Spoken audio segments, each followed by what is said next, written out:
Before Bill Clinton became president, student loans were dischargeable in bankruptcy provided that the student loan was over 7 years old, absent any deferrals. Congress, with Clinton's cooperation, removed the 7-year rule.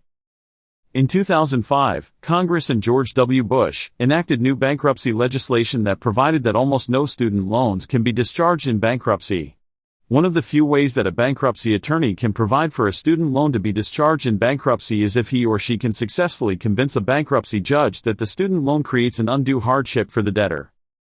In determining whether a student loan can be discharged in bankruptcy, the bankruptcy judge will generally define undue hardship by analyzing a number of factors, including what is the likelihood that the debtor can work in his chosen field of study, the amount due under the student loan, the age and health of the debtor, the financial condition of the debtor, and whether any of these factors can change in the future.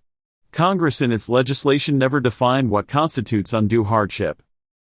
The bankruptcy courts usually define undue hardship in strict terms, and are hesitant to find that a student loan can be discharged in bankruptcy. However, many debtors who have sought to secure a discharge of student loans in bankruptcy have been successful. One reason for this success is that in order to secure a discharge of a student loan in bankruptcy, the debtor or the bankruptcy attorney must bring what is referred to as an adversary proceeding. To prosecute an adversary proceeding is somewhat expensive and time-consuming.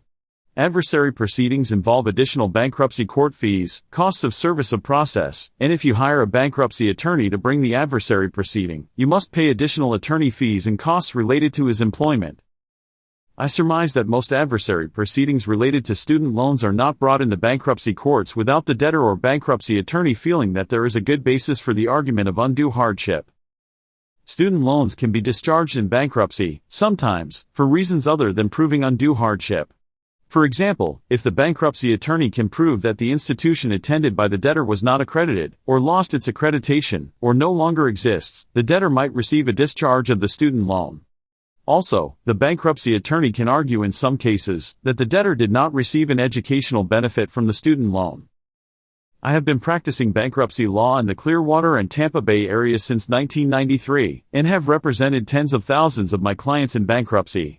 Of the many clients that I have had that have student loan debt, I estimate that less than 5% are eligible to discharge their student loan in bankruptcy. The best candidate I recall who was eligible to discharge a student loan in bankruptcy was a man, approximately 75 years old, who came to my Clearwater office when I was only practicing bankruptcy law for about 2 years, in 1995. If he brought an adversary proceeding in a bankruptcy, arguing the student loan should be discharged based upon undue hardship, he probably would be successful. The gentleman I refer to was convinced by a school that offered curriculum in air conditioning repair. The man completed all the requirements at the school and graduated with a certificate to be an air conditioning repairman.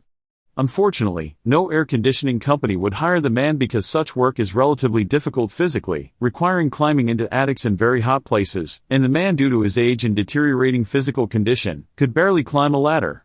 Based upon the criteria used in determining undue hardship in bankruptcy, there was little opportunity for the man to work in his desired field.